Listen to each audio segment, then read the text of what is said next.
Omukama mulungi. Ekiseera kyonna. Omukama mulungi banyama ne bassebo. Ekiseera kyonna Omukama mulungi nakyendayizibwa omukubiri mu ngalo z'abaana. Webale nnyo. Njagala negattako tuyimba oluyimba luno eruwa essuubi ate era tulutwa lwonna lutumala mpola nga tuluteeka wali nga twambala engule yaalwo nga twambadde engule leero badde kidija katuyimbe mu bigambo olutalo nga luwedde tuliyambale nga mutudde wano waliwo abanontu banyama ne bassebo people power kunga Uganda kunga olutalo nga luwedde tuliyambale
abantu bonna betwayita 95% baze ku mukolo guno banani mukolo mubale. So, Mr. President, the President, I address you as the President of the Republic of Uganda.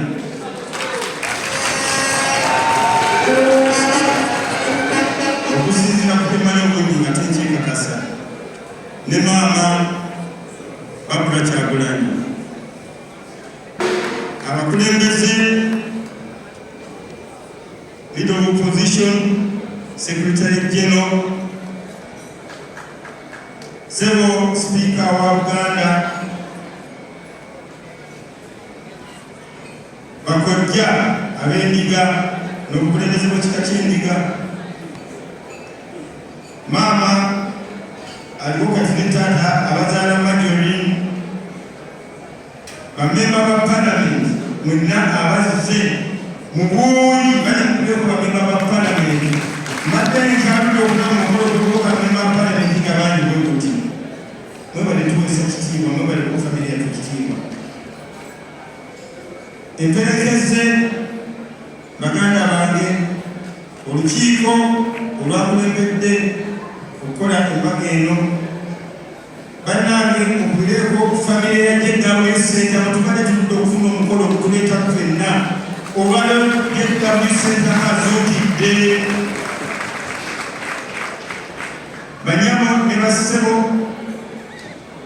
all protocols observe.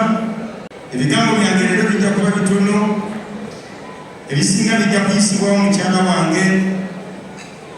Ebbanga lyonna amuwenkuku simanyi bayagenze maama waffe, naye nanyumya nnyo ku mbaga yange ng'akyali muto nga neebuuza eribeera etya, naye mbabuulira amazima gennyini.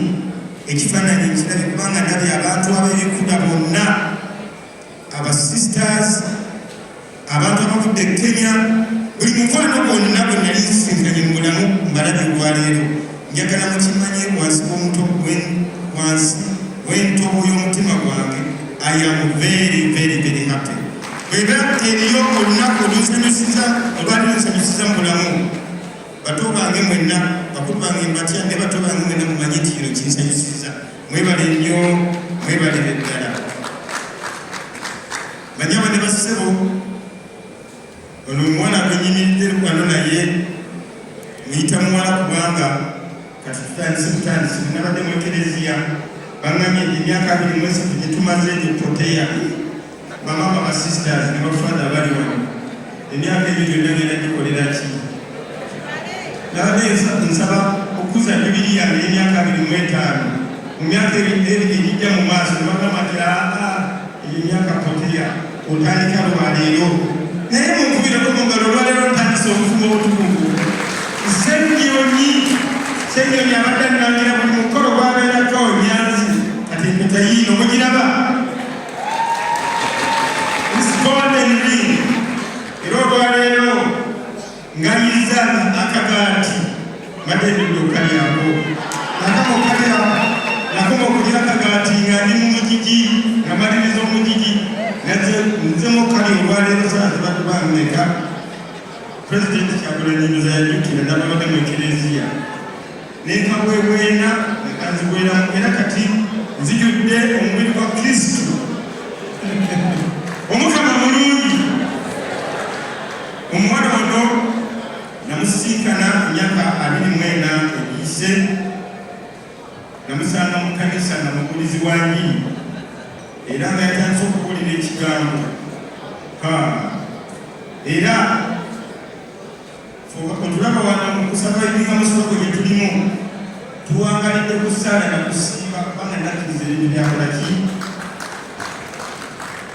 Mukyala musabi nnyo nnyo nnyo nnyo nnyo, era bwemulabanga ebizibu ebisinga tulyaŋŋanga. Ate nammwe abanuku abaleero abawonya temutegedde kubanga mwinayo omusabi, mukkirize nti mwinayo omusabi Marjorie. Olwaleero mbaga ye tabaayo nnyo mu kamera, abadde tamanyiddwa nnyo, yeesibawo Kekyalwazi ebipambireke. Naye olwaleero Rifle Nyabo nsaba abantu bano abazze ne bagumiikiriza okutuuka essaawa zino, waliwo abavudde Kenya, waliwo abavudde Gomba, waliwo abavudde Masaka, waliwo abavudde Busunju, waliwo abavudde Engulu mu Northern Region, ne bakyali wano. Bannange mwekubireko mu ngalo, mukubireko mu ngalo n'omukolo guno okuwangala mu kasaawa zino ng'omutebe si mukalu. Mwebale nnyo, mwebale ddala. Marjorie bako kyogera